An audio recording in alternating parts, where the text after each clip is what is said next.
of Ohio, the Honorable Beth Myers Society is now in session. Please be seated. Good morning. Welcome to the First District Court of Appeals. We have several cases on our docket this morning. Two are to be argued. The first case to be argued is State of Ohio versus Logan Hayden. Ms. Conklin is here on behalf of the appellee, and the appellant, and Mr. Donovan is here on behalf of appellee. Ms. Conklin, you will have 50 minutes to argue this morning. Would you like to reserve any of that time for rebuttal? All right, and I will keep your time whenever you're ready to begin.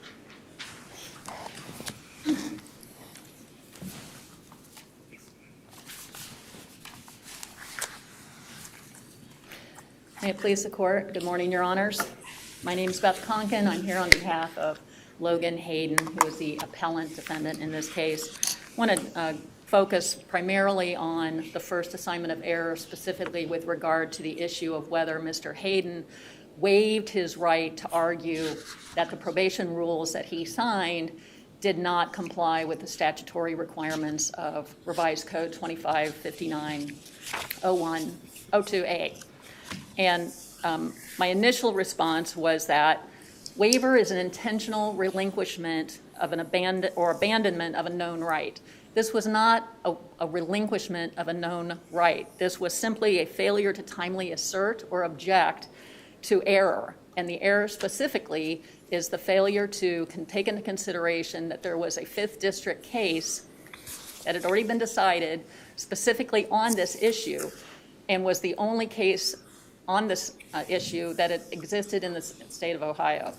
And although the 5th District case was not controlling, it's certainly persuasive. And where there's no other case that had addressed this issue, specifically not in the 1st District nor in the Ohio Supreme Court, I think the trial court was obligated to be aware of this case and to assess it to determine whether he was going to follow it or reject it. Is this issue pending in front of the Ohio Supreme Court? Yes, right. in State versus Daniel Campbell. But at the time, it wasn't. It was just a 5th District case that had not been accepted for review by the Ohio Supreme Court at the time. So as far as the trial court knew in our case, the Campbell case was the only case that was addressing this issue, and that it should have been considered in determining whether the state met its burden of proof in us arguing that Mr. Hayden had a reduced Fourth Amendment protection from the probable cause protection that he usually had down to reasonable suspicion. But if the court didn't have an opportunity to consider this issue because it wasn't raised, isn't that waiver?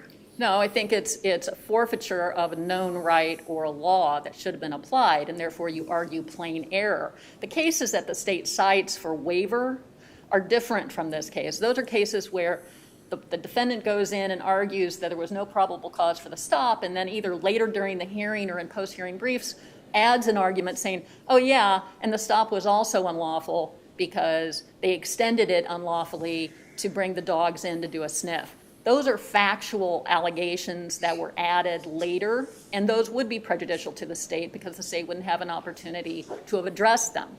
Are there certain rights that waiver doesn't apply to and that go to plain error review regardless? Where there's a deviation from law. You can't waive. I'm talking about with regard to rights. Are there certain rights? Well, I don't. In this case, I don't think there's a preclusion of arguing waiver, but I think that the fact that this was simply just not known and not argued, as opposed to, yes, we know about this case, but we're going to choose not to argue it. That's what, and it's an intentional relinquishment of a known right. Mm-hmm. And in this case, for whatever reason, the defense attorney and the judge were simply not aware of the Campbell case. Well, let me ask you, ma'am, in the judge's decision, he found that there were reasonable grounds for the search. Well, he was basing that ruling on the reasonable suspicion burden of proof that if there had been compliance with the statute 295102A, all the prosecution has to establish is that the probation officers had reasonable suspicion that Mr. Hayden had either violated the rules of probation or that they had reasonable suspicion he was engaged in criminal conduct. If there's no satisfaction of that statute, if he wasn't given notice in accordance with that statute, then the burden of proof rises to probable cause. And so the court applied it assumed that the statute had been complied with and therefore applied the reasonable suspicion standard as opposed to probable cause. But that then gets back to my question. If that's true and nobody addressed and your client didn't raise the issue, then the court didn't have an opportunity to address it. Isn't your argument more ineffective assistance of counsel for not raising it? Well, I filed a motion to amend my brief to add an ineffective assistance of counsel claim, and it was denied. Well, and So, yes. I'd have to go back and look at that, but wouldn't we need to look outside the record for that claim, ineffective assistance claim? Well, no, he didn't raise it. It's just like not objecting. I mean, And because it's a legal issue, your argument would be we don't need to, well, I mean, you'd have to establish that the result would be different. And assuming, right now, we don't know because the Supreme Court hasn't decided on Campbell, but if the Supreme Court affirms Campbell, then the result would have been different because the bar would have been different. It wouldn't have been reasonable suspicion he had violated the terms of probation. It would have been probable cause that he was engaged in criminal activity. And the testimony of the state's witnesses established they knew they didn't have probable cause. They had reasonable suspicion. And so the outcome would have been different. The motion would have been granted, the evidence would have been excluded, and he wouldn't have been convicted. Well, let me follow up on that. Let's just assume for the sake of argument that the revised code 295102 was violated. You're saying the remedy is exclusion?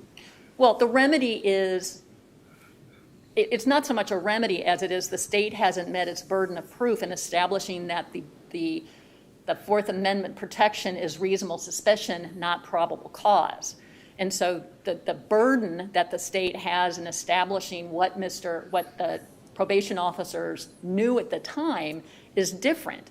They would have had to establish that the probation officers had probable cause to believe that he had violated the law or that was engaged in criminal conduct, as opposed to only that they had reasonable suspicion that he had violated the terms of his probation rules or engaged in criminal conduct. So the assessment, the burden that the state had would have shifted. If we accept your argument that it wasn't waived and that's something that we can consider, why shouldn't we hold this for decision in Campbell? Well, if it's something that we should consider, or that you should consider, that it was error, and that if Campbell is affirmed on appeal by the Ohio Supreme Court, it avoids the miscarriage of justice. No, I mean, if Campbell decides that the notice is not, that the notice is okay. Okay. Well, And that your client did have notice, and I'm kind of Right. paraphrasing. Right. I mean, So should Campbell we ruled- wait to see what the Supreme Court's going to say? Well, I think we're waiting anyway because of the Reagan-Tokes argument. That's another issue that's been raised on behalf of Mr. Hayden. He's sentenced to 9 to 12 years. I think that there's no prejudice in holding the case and staying it until Campbell is decided. But I think that And it's been argued, right? Campbell's been. it was argued back in October. Yeah, that's right, yeah. And there's another case pending here that's been stayed, I think Clardy, Yes. that was it argued has- back it in has been. January. Yes, and is still on being held. yes. But I just think that the misapplication or the failure to apply the applicable law that was available at the time it was plain error. And that there was. Would you say that your denial of the motion to amend bolsters your position that this should be plain error review? Yes. I would hope that I wouldn't be denied the right to amend the appeal to argue ineffective and then be told that waiver precludes Mr. Hayden from pursuing this claim on appeal.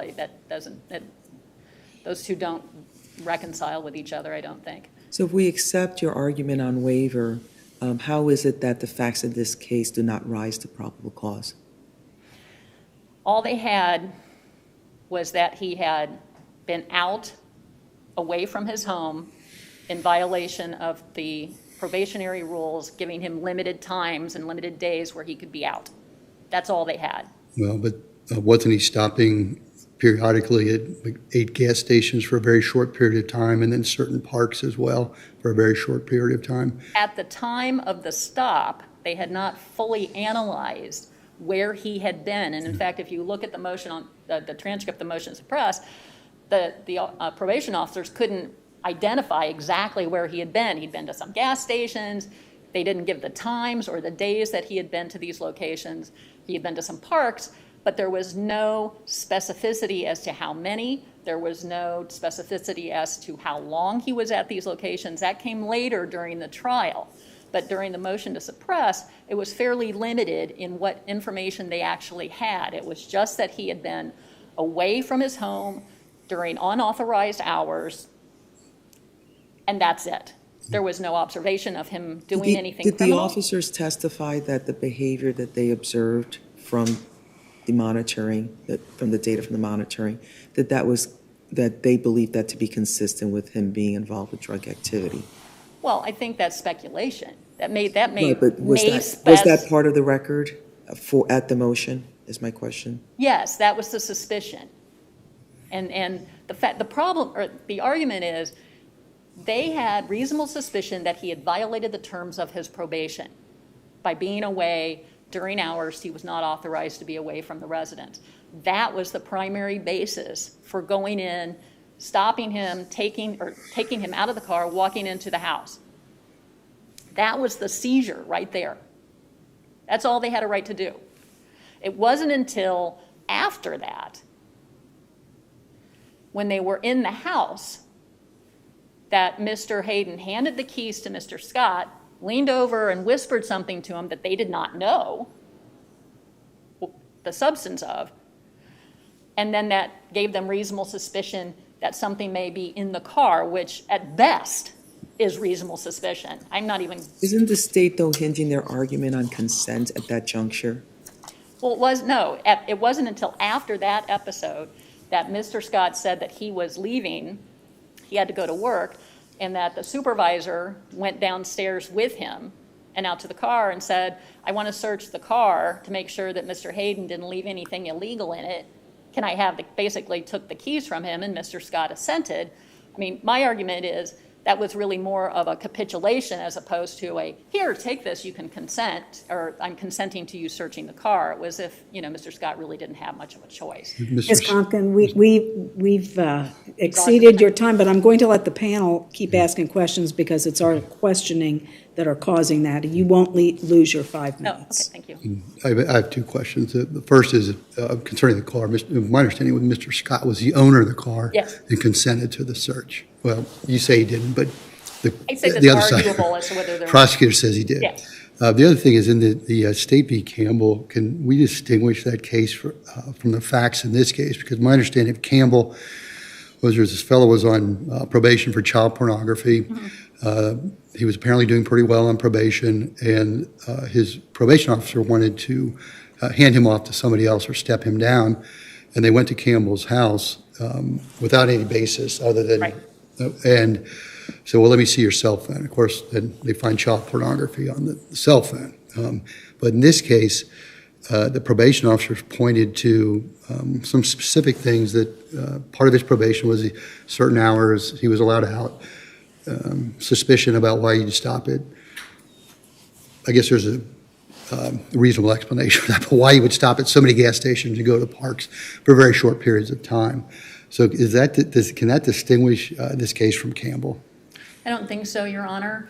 The facts are really not the point. It is, what do the probationary rules say versus what does 295102A require?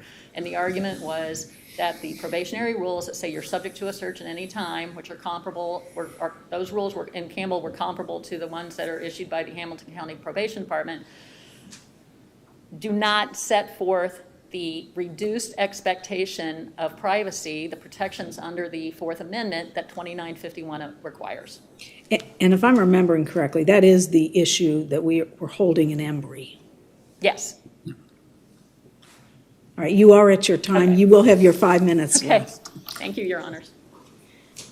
Mr. Donovan, you have 15 minutes. Thank you, Your Honor. And if you don't mind, will you start by addressing whether we should hold this case for Campbell, and if so, why, and if not, why not? Yes, Your Honor. I believe the only issue that is appropriate to hold is the Reagan Tokes issue. You've addressed that in previous cases. In terms of the waiver issue and the written consent, that I don't believe that's necessary because, as Judge Winkler was just commenting, I believe that Campbell is easily distinguished from this case. Is it on the notice issue, though? It might be as to whether there was reasonable suspicion or probable cause, but isn't the legal issue of notice the same? I don't believe that it's, in terms of, I mean, in Campbell, there's absolutely no reasonable suspicion. The sole basis for it is not that you have a reduced expectation of privacy, but that if we want to, we can come in at any time. And I think that's more the issue at play in Campbell, and that's not the issue at play here. And I don't have the transcripts from Campbell. I don't know specifically that issue, in terms of their motion to suppress, was narrowed like in ours. In ours, it was specifically narrowed down to the only issue we're here to talk about today is reasonable suspicion. You can't at the next hour, because if the state had been put on notice that the written notice was also in play and that was something, then they could have just asked. I mean, the rules of probation were put into the record. There could have been simple questions that were asked. So whether or not the notice was sufficient is completely speculative at this point, and affirmatively waived under all case law that this court has. That is, if the motion to suppress specifically narrows it to this issue, then you've waived the other issues because we're not on notice to try and elicit testimony as to that written notification. And that's exactly what happened here. The only issue in the motion to suppress was reasonable suspicion.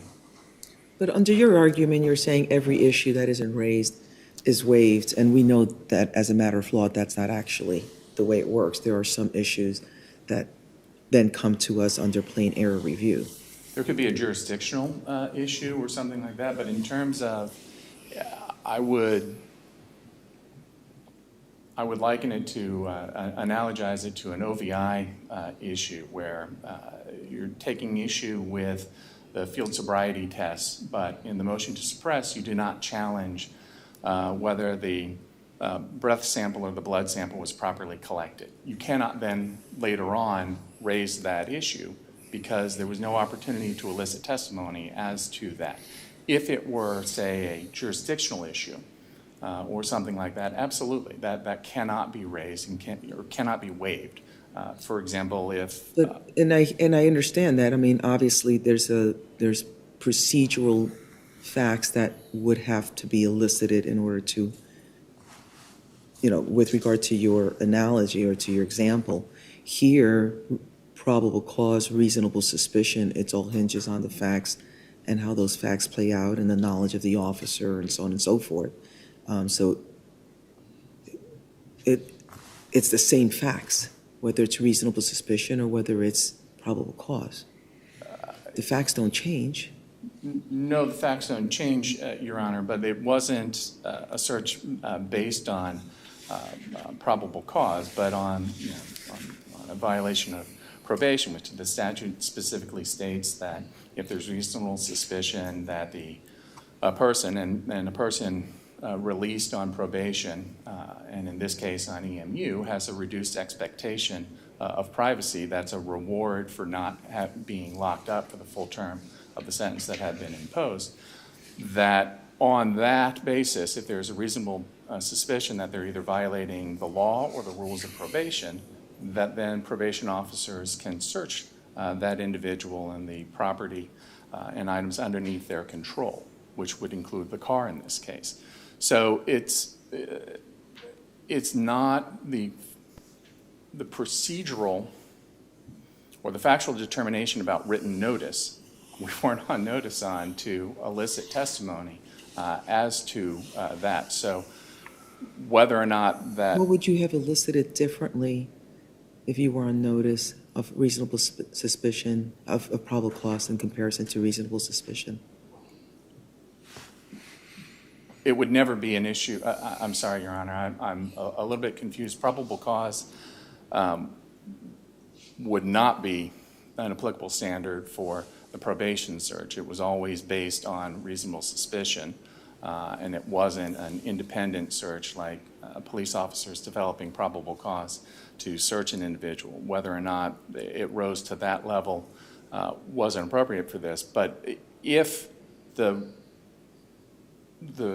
written notification issue that is now being raised for the first time on appeal, that was not litigated below, that was not raised below, so we weren't on notice to put on testimony as to that. We only put on testimony as to the facts from the crime scene and from the incident, not from... Let me make sure I understand. You're saying that you were not ready to put on evidence as to whether there was written notice and whether it met the requirements of the statute. Is that what you're saying? Yes, ma'am. And we weren't put on notice that we had to. So we didn't, because that issue wasn't raised and that the written notice wasn't challenged below in the motion to suppress. So no testimony was elicited as to that. If it was necessary, So are you saying that there could be written notice outside of the rules, because weren't the rules part of the record? Yes, ma'am, but in terms of specifically whether or not that meets the statutory requirement, once again, I know I sound like I'm just repeating myself, but we weren't on notice to talk about that issue. The rules of probation were put in for what the rules listed as what is a violation, what are your responsibilities, and what would be a violation, because one of the things that we had to establish was reasonable belief that he was violating those rules, not whether or not, it's kind of like an authenticity and admissibility for evidence.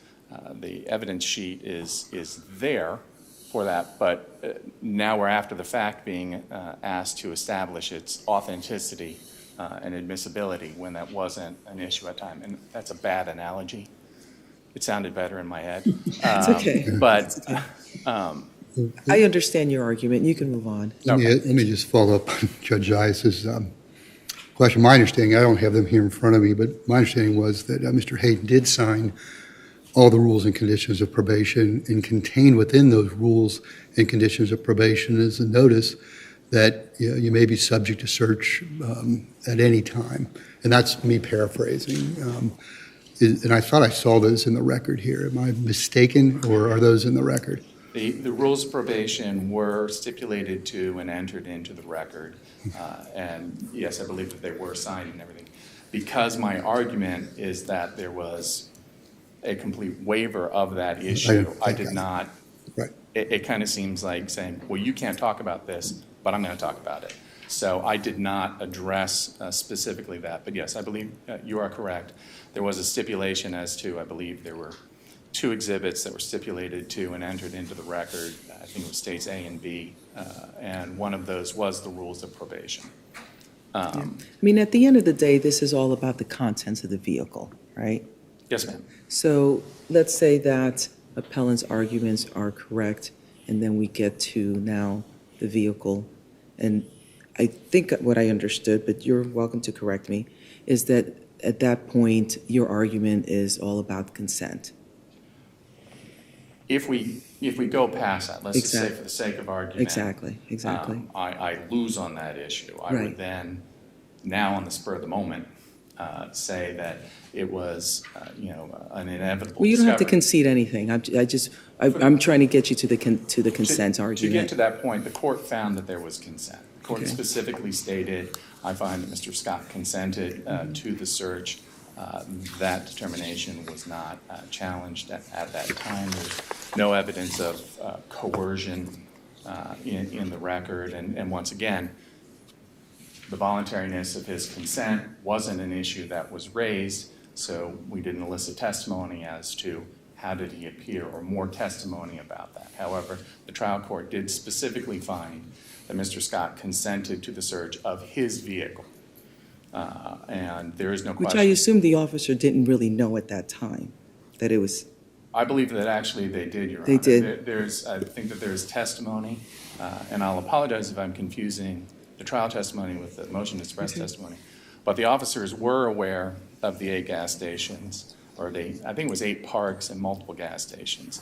I could have that reversed, but they said that that's one of the things that raised their suspicion, why they wanted to look into this. Then the officer goes out on the first, I believe it was Officer Minnick, went out on the first attempt, saw Mr. Hayden driving the white Chevy Malibu, and at that time, I believe they ran the plates, and they were aware that the vehicle belonged to Mr. Scott. Now, whether Officer Boyd was aware of that or not, I'm not. does it I make a can't remember his difference? specific testimony. And do you think it makes a difference whether they knew who the owner of the vehicle was or not, or they didn't know at that time? I don't believe so because, And I'm talking about the officer on the scene, obviously. yes, ma'am. The act of Mr. Hayden relinquishing control and giving control to this other individual by handing him the keys, and the other individual indicating that he is taking control of that item and that it is now going to drive away. So there isn't an opportunity to try and get a warrant. There isn't an opportunity to do anything. So we've kind of got an exigent circumstance as well. But that's going far afield now. In terms of consent, Mr. Scott now has sole control over that vehicle and not Mr. Hayden at that point. So whether or not the officer knew that he was the actual owner or not, he was the actual individual in sole control of that vehicle at that time and appropriately could give consent. Do you know what the record reflects as to where Mr. Hayden was when Mr. Scott gave the keys over? It is somewhat confusing. In certain points, that transfer, it seems like that transfer happens right at the door, but in another point, it seems much clearer that they have gone inside the house and that there's an interaction. I believe it was on the second floor, and that there's an interaction, and at that point is when Mr. Hayden leans over to Mr. Scott, gives him the keys. Mr. Scott says, I'm going to go to work now, and starts heading down the stairs, and Officer Boyd follows him down the stairs and says, hey, I want to check the vehicle, make sure he didn't leave anything illegal in there. And that's when Officer Boyd says Mr. Scott gave consent. So I believe that's it, although I will confess it's not terrifically clear exactly when that moment happens. And you are with 1 minute left at your. 1 minute left. Yes. We focus so much on this. My primary issue was going to be the constructive possession and that argument in terms of the location of the contraband being found in there. They don't let them search the vehicle. That testimony came out at trial when Mr. Scott testified that that's what Mr. Hayden said to him. That shows an indication that he was aware there was contraband in there. The video and the ballistics linking the gun to one that was being fired from a light-colored sedan when his GPS monitor shows him within 2 houses right after that incident. I believe that all of that circumstantially goes towards constructive possession of both the firearm that was in the trunk and the contraband that was in the door panel. Let me just make sure I understand. With respect to the notice and whether it was legally proper or not, your argument is this is a motion to suppress. The law states that on a motion to suppress, you have to give the other side notice of what you're trying to suppress, and if you don't, that is waived. And so you are encouraging us not to even get to the notice issue because your argument is it was waived by not being raised at the motion to suppress stage. Yes, ma'am. I believe that Norwood v. Kahn, Xenia are the cases that state that all issues not specifically raised are waived. Are you aware, and maybe this is a better question for Ms. Conkin, are you aware of any cases that would say if an issue is not raised at the motion to suppress and is waived, that we have the ability to do a plain error review of that? In terms of something where there would, if it is. In the narrow motion to suppress context, because that is different. I mean, the law does say you've got to raise it or it's waived. Yes, ma'am. In the absence of some sort of a strictly legal, that there would not have to be any sort of evidence, that no matter what evidence or what testimony, if there's a strictly legal issue, and I believe when speaking with Judge Ice about it, I spoke about like a jurisdictional issue. If it turns out that the person was 17 at the time of the offense and it's in the wrong court, and the court doesn't have jurisdiction, that issue, obviously there can be plain error observed about that. If it was something where the statute, and I'm trying to come up with an issue, but I am not aware of any case that says that an issue that could be litigated and was not through testimony, that an issue that is dependent upon testimonial evidence or evidence being adduced in a motion to suppress, that if an issue such as that has not been raised, I'm not aware of any case that says that it can be reviewed for plain error subsequently, Your Honor. And if that's all true, well, you probably don't have a position on this, so I'm not going to ask you. It's not a fair question, so I won't ask it. And you are at your time unless the panel has questions. Thank you.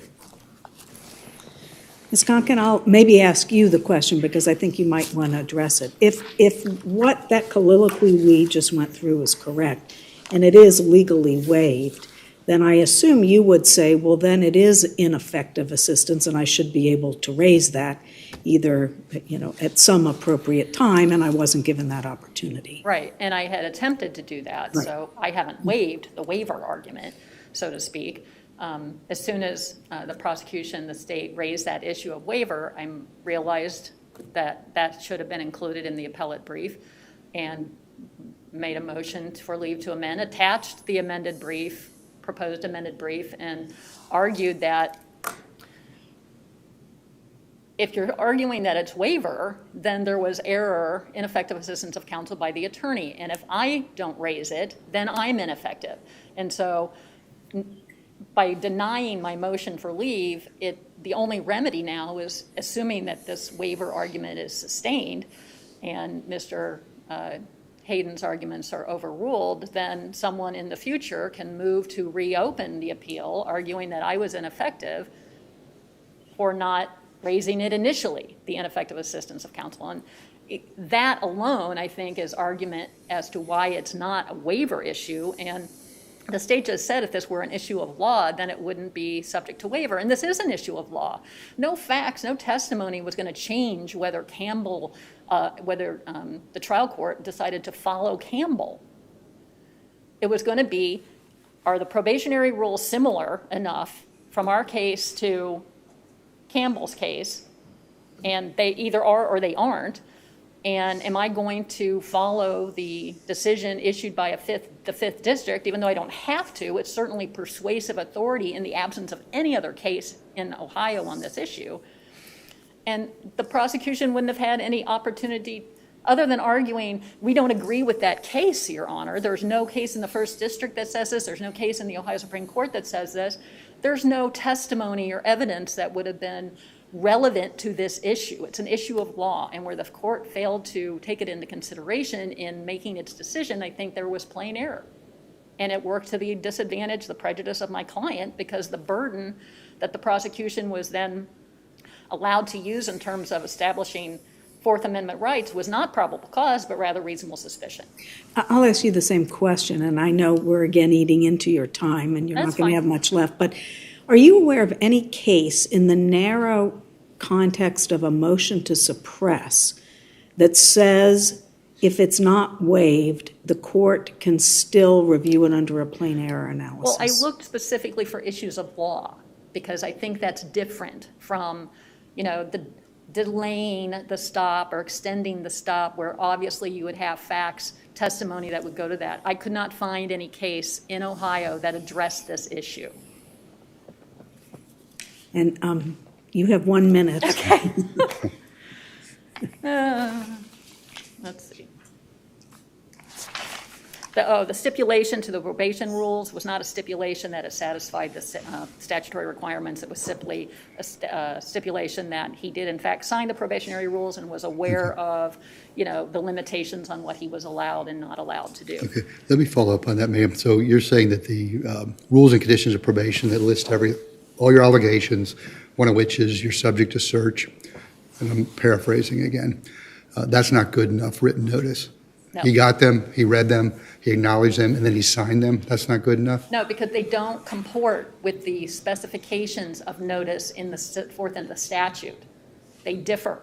Okay. They don't specifically state what the statute says. And the statute says, this is what you're supposed to tell the defendant when he's on probation or community control. And if you don't comply with that, according to Campbell, as we know it right now, then that's not compliance. And the burden it's not that everything is necessarily thrown out, but the burden has shifted.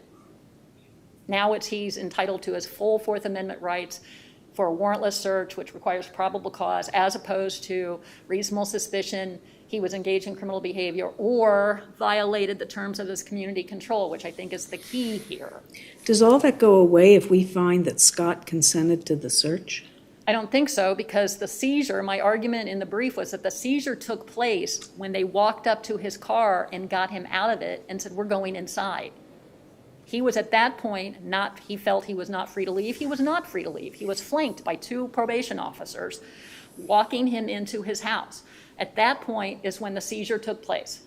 They had no probable cause. If you're arguing that the probation rules do not satisfy the notice requirement, they were under an obligation in terms of seizing him and taking him into the house and searching the house.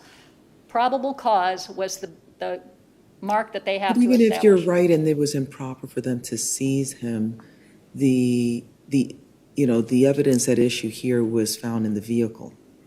Well, the seizure led to the exchange between him and Mr. Scott, which was what prompted the probation officer to search the car.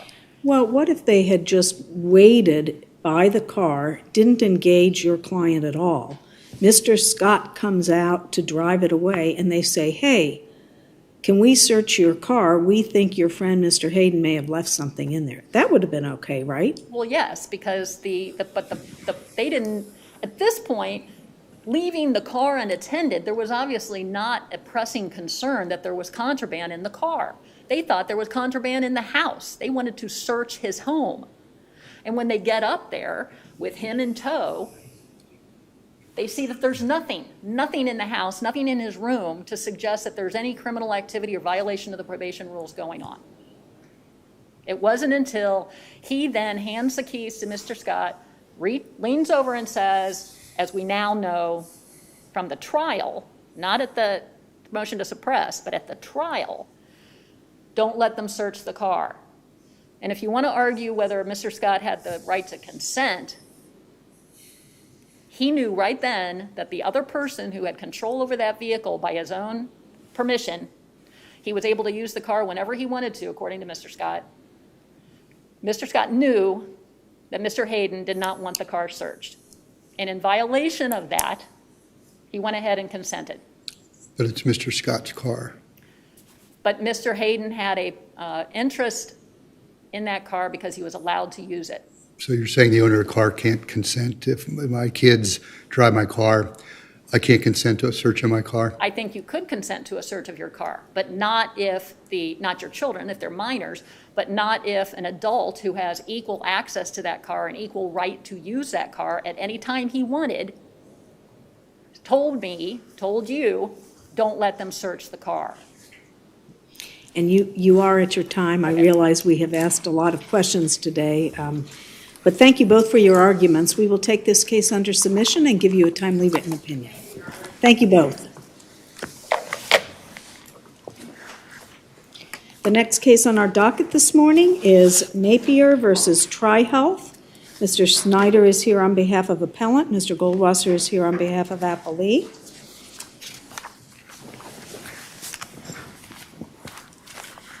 Good morning. Mr. Snyder, you will have 15 minutes to argue. Would you like to reserve any time in rebuttal? 2 minutes, Your Honor. All right, I will keep your time whenever you're ready. You may begin. Great. Madam Pro, Your Honor. Yes. Good morning. May it please the court. My name is Louis Schneider. I'm here on behalf of my client, Patricia Napier, who represents the estate of Michael Napier, as well as being the wrongful death representative on behalf of the wrongful death beneficiaries of Michael Napier. This appeal stems from an order that Judge Cross, the trial court judge, entered, essentially dismissing under 12b-6 my client's claims, both for ordinary negligence as they were pled in the complaint, as well as a separate claim for wrongful death. If you go back and look at the original complaint that was filed, and that's TD2, two very simple, very straightforward claims: negligence, wrongful death. Judge Cross, his order conflates the two and basically just grants the defendant's motion to dismiss the entire case in its entirety. This appeal ensued. And the issues and the questions that are kind of raised on appeal are several. Number one, when you have a complaint that doesn't plead a claim for medical negligence, and there's no mention of a medical claim in there, and instead it's just negligence, can the trial court just say, well, this is a medical claim, you know, you didn't meet these requirements, the statute of repose blocks it, and you're out. That's not what was pled here. If that issue is going to be addressed, it should have been addressed much later in the case, after discovery was done, after further briefing was done, after the issue of whether or not this device that had this bacteria in it that infected my clients, according to the complaint, that infected him with this, and he lived with this infection for several years, found out about it, never found out about it, and then the family found out about it after his death. The question is, if those allegations aren't in the complaint, how is the trial court making the determination that this is a medical claim, that the medical claim statute prevents it, and specifically that the medical claim statute of repose, the 4-year statute of repose, prohibits that claim from being filed and being pursued? Not just the actual negligence claim, but separate and apart from that, the wrongful death. And the additional authority that I submitted to this court, and this issue has come up a lot in the Court of Appeals around Ohio, and I believe this bench may be aware of it, I'm not sure. But the issue is whether or not the 4-year statute of repose contained in 2305.113 applies to wrongful death claims. The courts of appeals around Ohio are split on it. There has been It's in front of the Supreme Court, isn't it? Yeah, it's been taken up to the Supreme Court. The Supreme Court, I believe the issue was actually raised by a court of appeals and sent to the Supreme Court. So the Supreme Court is taking that issue up on appeal. But the case law... Don't we also have an additional nuance here, because there isn't really any information with regard to this heating and cooling, I'm going to call it unit. I'm not even going to call it a device, because I don't know what it is, right? So, and there's certainly, different things that one looks at when there are devices that are used, and so we don't have any of that information in front of us, do we? This court does not. The plaintiff does not. Well, in the trial court, I should say, the trial court didn't have any of that information. The trial court did not. There was nothing attached to the plaintiff's complaint. There was nothing attached to the motion to dismiss. There was no consideration of any actual information about the Sorin heater cooler unit or the device. And following up on Judge Zayas's question, that's the first issue, isn't it? Whether it's a medical claim at all, and if it isn't, or if we can't tell whether it is, do we even get to some of these other issues that are before the Supreme Court, whether the statute of repose applies, and some of those other issues? Yes, and that's kind of the first argument that I make, which is it was premature for the trial court to decide that on a 12b-6 motion, because there's nothing in the complaint that I drafted and I filed and I pled on behalf of my clients that says this is a medical claim under 2305.113. Do I know how to draft and file a medical claim under 2305.113? Filed about 50 or 60 of them. So I know exactly the language to put in. I know how to attach the Rule 10D affidavit. I know how to ask for additional time for that affidavit. However, in this case, there was not enough information that my client had about the circumstances surrounding this device. Because it could be a products liability claim. I mean, if it's a faulty device is that? There has been a separate products liability claim filed that I drafted and I filed separately against the manufacturer and also against these defendants. But that is a separate type of claim from this claim. This claim is about you have something, and dirty is the wrong word, but dirty, basically. You got something dirty in your hospital, you have something dirty in your restaurant, you have something dirty in your court or somewhere. You have people come in who are there, invitees, they become infected. You learn about that, and the allegations are that TriHealth knew and learned about that and then waited to tell everybody about it, even though this specific bacteria that had infected these patients who would come in and out of there, the nurses, the other people that had come in and out of this room, they knew about it and they didn't tell them about it. That's the claim. The claim is you've got responsibilities as the owner of the property and the owner of the device to make sure it doesn't infect the people that are coming into your hospital. And if you find out about it, you got to tell them about it. And then when you do, or if you don't, and then somebody files a lawsuit against you, it's not necessarily because the medical procedure was done wrong. There was nothing about his heart procedure that was, we're claiming was done, incorrectly. Somebody, cut him wrong, or, it didn't meet the standard of care for that type of procedure. Instead, the issue is it's done in an environment that is not sanitary, and they knew about it. And going back to Judge Zayas's point, I'm not suggesting that any of this is in the complaint, which is what we have to do, take the complaint as true. But, and because of that, I'm not going to ask the question. It's probably irrelevant. So I do want you to, you raised an interesting argument with regard to whether the defendant even falls within the classes that are covered under the... Yes. Yeah. And I've actually raised the same argument before with the First District Court of Appeals, and it's a case called McQuaid. And that argument was set to the side and somewhat addressed by this Court of Appeals, but I lost for different reasons on my appeal. The reason that I was not successful in my appeal was because of an issue of vicarious liability and the intersection of vicarious liability in that. However, in that case, it was briefed. We were getting ready for trial, and there was information in there. And I basically said, look, they didn't produce enough information to show that this was a hospital, but this is it ended up being a separate issue or anything else like that. However, because the counter to that is that the word hospital is in the name of the defendant. So how would you address that? If you want to take advantage of the defense in the statute, that the statute applies and strikes these other claims, you as the defendant have to produce it. And there's two separate defendants. There's Bethesda Hospital, and then there's TriHealth Incorporated. Maybe one of them's a hospital, and maybe one of them's a corporation that owns a bunch of different medical stuff.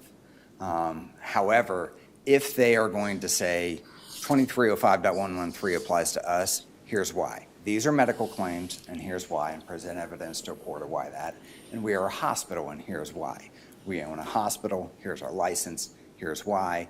And if TriHealth can't do that, because TriHealth is just some sort of umbrella corporation that maybe rents medical equipment or manages medical equipment that's inside a hospital as part of its responsibilities, then TriHealth doesn't get the benefit of 2305.113 for its own actions. However, if Bethesda Hospital can show the trial court that it is a hospital and meets the statutory requirements, then Bethesda Hospital Incorporated would receive the benefits of the defenses of 2305.113.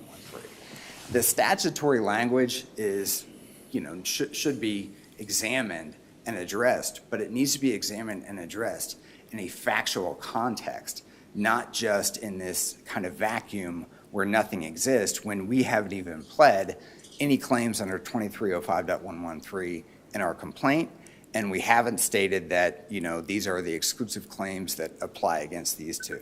Instead, I was going to ask you, jumping to the affidavit issue, and again, it's maybe premature because it's just at the 12B6 stage, but is part of your argument that it's not a medical claim, or at least on the face of it, it's not. Therefore, what possible affidavit could I have from a physician that would say a physician where the hospital violated a standard of care in the diagnosis, treatment, or care of my patient? That's part of it. What I'm saying is if the trial court is going to require that this proceed only as a medical claim, and because the 2305.113 arguably is an exclusive remedy statute. If something's a medical claim, you can't also have a separate common law claim for the same thing. The statute says that. I recognize that. However, it has to be a medical claim. And if the trial court says, Mr. Schneider, you've got a medical claim here, and here's why, and lays out the reasons that it's a medical claim, and says, in order to proceed with your medical claim, you got to have a Rule 10D affidavit, then I'll find some sort of scientist, doctor, whoever, who can provide a Rule 10D affidavit to that effect. However, in order to get there, and in order for this medical claim to proceed, the trial court hung its hat on and basically based its decision on the fact that I filed too late under the statute of repose. And that's it. They said the surgery happened in November 2016. You didn't file your claim until 2021. You're too late. 4-year statute of repose, that's it. And it was an incorrect interpretation of the actual statute of repose language that's contained in that statute. The statute has a statute of repose, and it says 4 years after any act or omission. The trial court completely disregarded or omission. And you have 1 minute left if you want to reserve. Right. And this is important because I think the trial court really missed this argument, doesn't even address it, and this court should at least address this argument. The fact that TriHealth and Bethesda, if this is going to be construed as a medical claim and they knew about this, they knew that the Mycobacterium chimera that was in this device was essentially really hard to diagnose. They had a continuing obligation. If this is going to be construed as a medical claim, they had a continuing obligation to their patients to inform them of this. When they omitted from doing that, when they had that continuing omission, and they didn't do anything basically to correct that up until this guy died, that omission occurred through his death in 2019. And then the 4-year statute of repose should run from that date because that's the omission that continues on from there. It's not just the surgery, but it's also the continuing obligation that they have as medical providers, if they're going to make this argument, this is supposed to be a medical claim, that they didn't do something that they were supposed to do, which was inform their patients. They did it after he died. By then it was too late. Thank you, Your Honors. And you are at your time unless anybody has a question. I don't have anything. All right. Mr. Goldwasser, you'll have 15 minutes whenever you're ready. Thank you, Your Honor. May it please the court.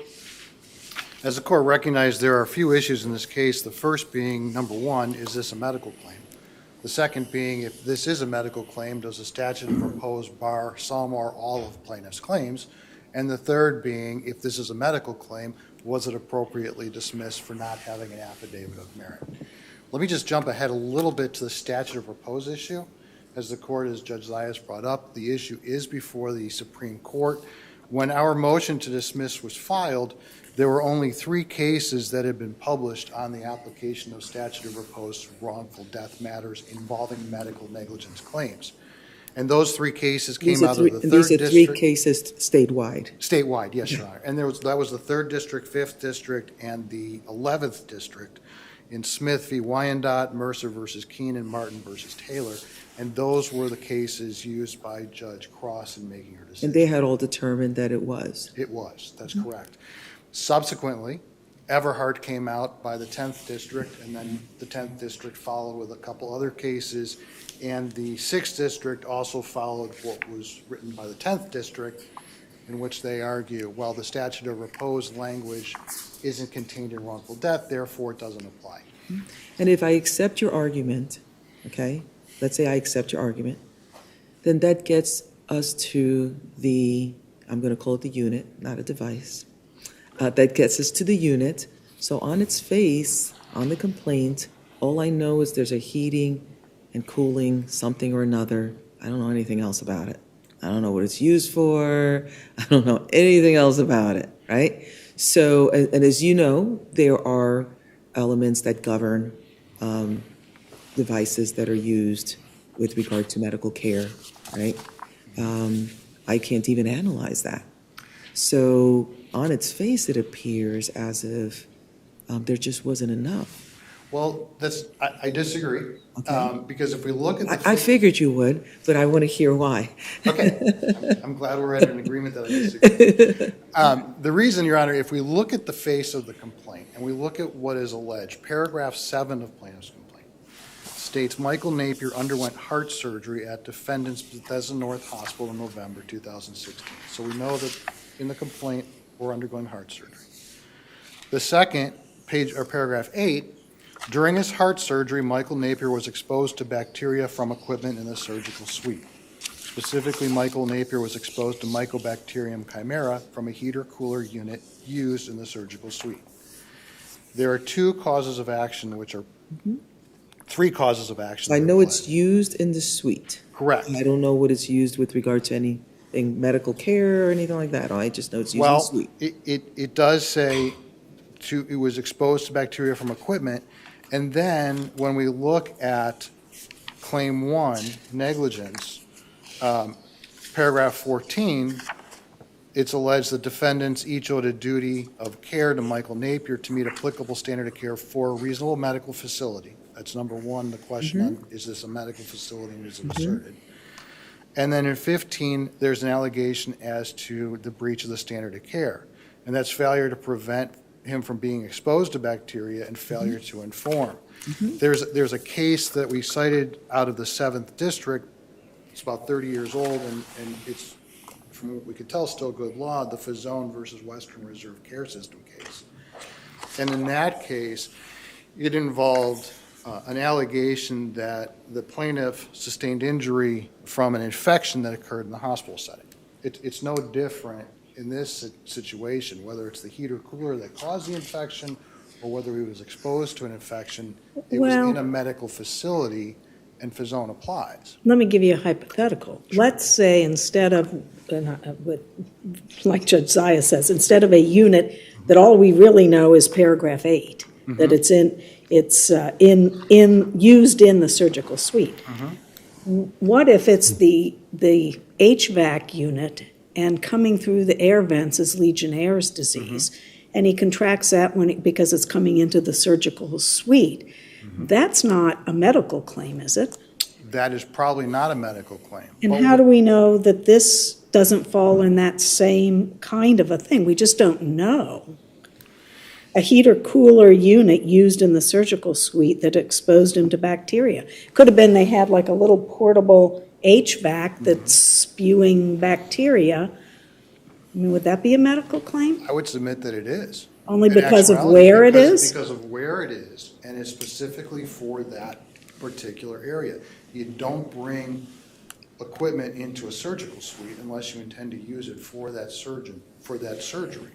Well, you might use it just, I don't know. Again, Right. to Judge Zias's point, I don't know. You might use it just to cool the room. Well, I understand that, but I think when one looks at the complaint as a whole, this is a hospital.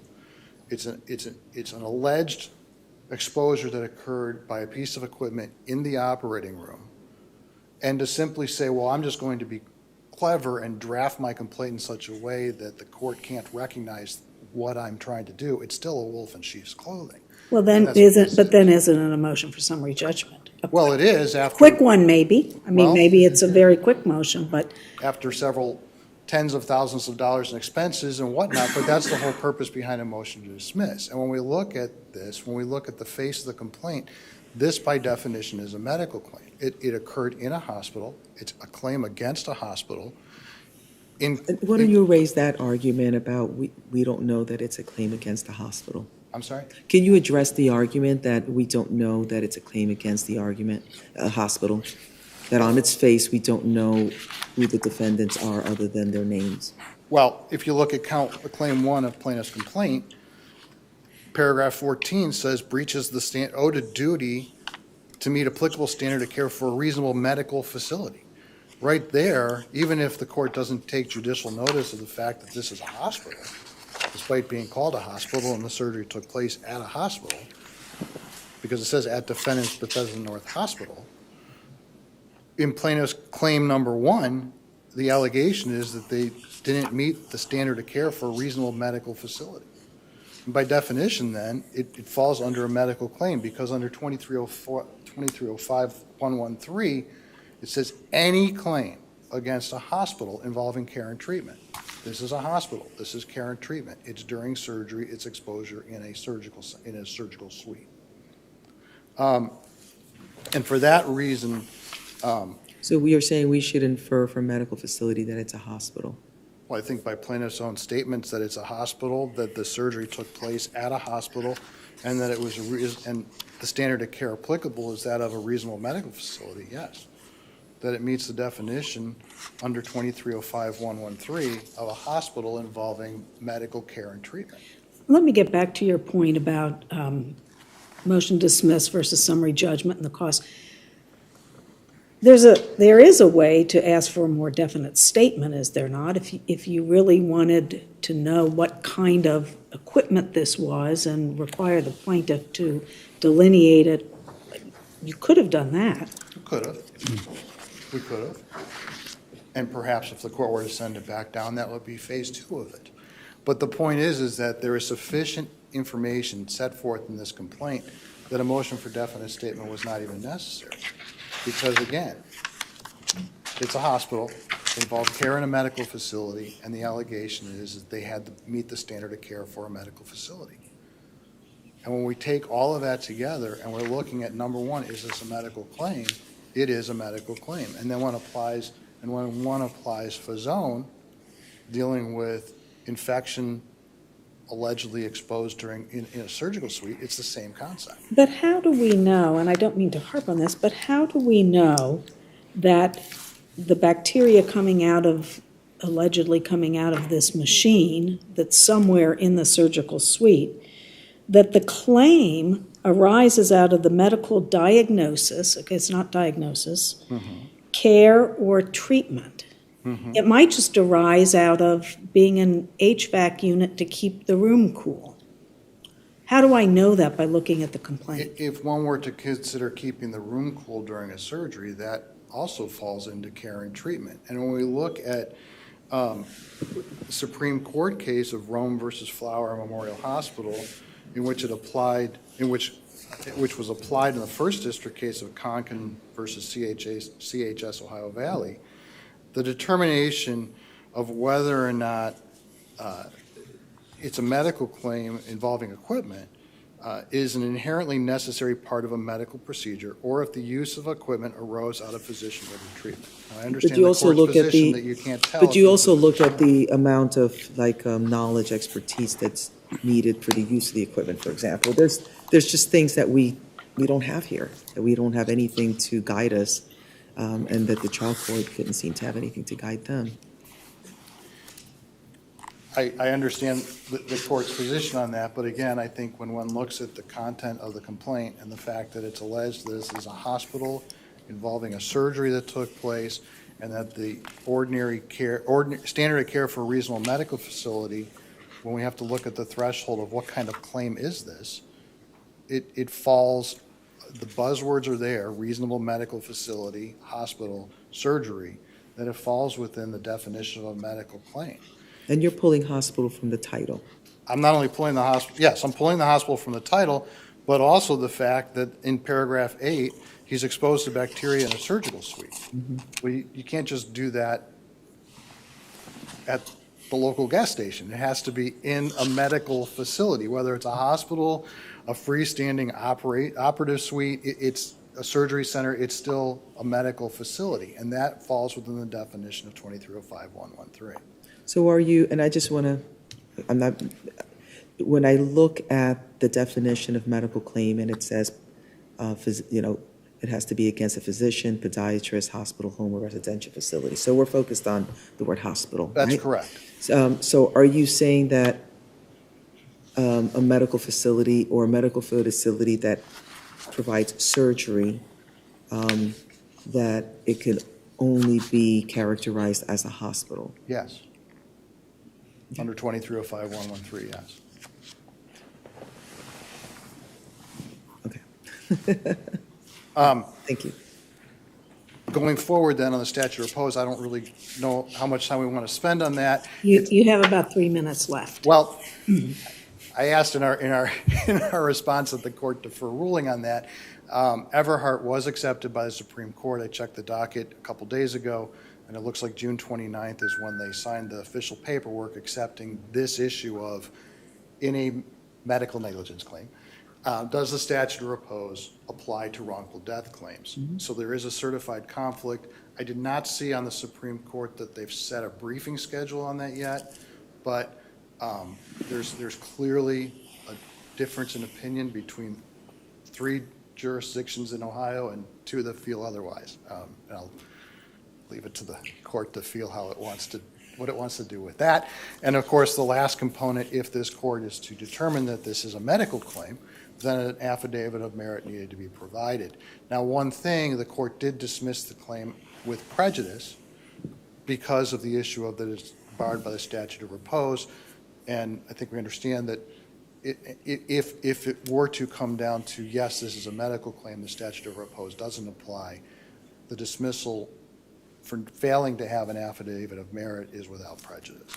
Let me ask you one more hypothetical, because I'm really hung up on the medical claim issue before we get to all these other Yes. ones. And again, recognizing that it is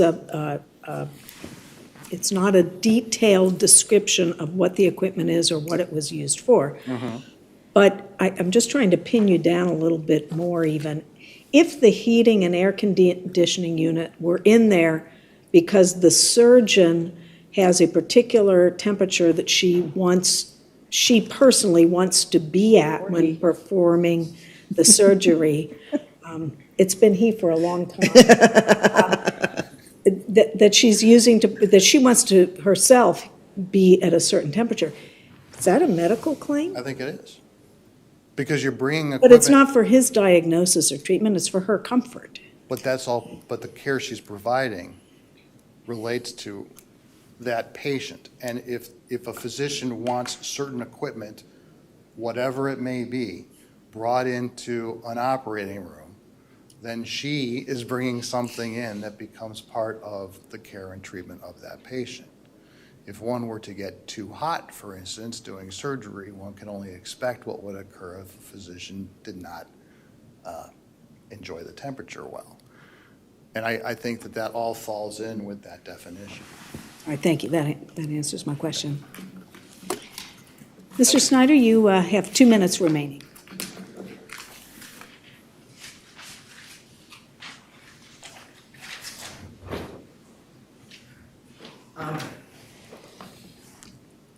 Your Honors, I would still like to get back to that kind of the last issue that I left off with that has still not been addressed by the appellee, which is the statute of repose calculation time. Okay? The legislature specifically included the word act or omission in there. There's been zero case law that's been developed in the state of Ohio about omission. So basically, your argument is premised on whichever comes last. To an extent, because Whichever comes first. to an extent, because if this was just about the surgery and something, related to the surgery, there was a problem with that surgery, that's one thing. And okay, you've got the 4 years. So your argument's from on the date of the causation surgery. then? Yeah. But when Not causation as to that which led to the demise of the patient. Exactly, because if your doctor doesn't even know that this unit has a problem with it, and the hospital may not even know. But if they find out 2 years later from the manufacturer, because they send something that says, hey, this device that you've been using in your surgical suite has this bacteria in it, tell your patients, do something about it. Look, here's 411, here's some information from you. 911, it's going to get bad if you don't tell them, because this bacteria can get bad. At that time, the medical facility, if this is construed as a medical claim, and they have some sort of medical responsibility to do that, which is, if this is going to be construed as that, as the defendant wants, at that time, they've got the responsibility to reach out to Mr. Napier. They eventually do, after he's dead. But then they come back and say, well, you can't file suit against us because your surgery was 4 years ago, even though, we've known for several years now that you've got this bacteria inside you. That's not what the legislature intended when they created the statute of repose. They wanted a specific cutoff period, when there's an act that you can't go back after that. But they also wanted, and they included the language, omission. And if we're going to make an argument in our complaint that, hey, TriHealth and Bethesda North omitted this information, and they're going to come back and say, well, the statute of repose bars that, I'm going to say, okay, then we'll do it from the last date of the omission. And the last date of the omission is the day this man died, because they didn't even tell him until 3 months after he's dead. So the statutory language on the statute of repose, act or omission, needs to be construed by this court and applied by this court. Trial court completely disregarded it and just said, no, 4-year statute of repose, we're using that one date. This court can address that, kind of put all this to bed, everything can go back down to the trial court, everything get cleared up in pleadings, but the omission date, all the way up through his date of death, when they had a continuing obligation to do this, the statute allows for that. Otherwise, that language is completely unnecessary in that statute. It would just say act. And you are at your time. Thank you very much, Your Honors. All right, thank you both very much for your arguments this morning. We will take the case under submission and give you a timely written opinion. And that will conclude our oral arguments this morning for the First District Court of Appeals. Court of Appeals for Appellate District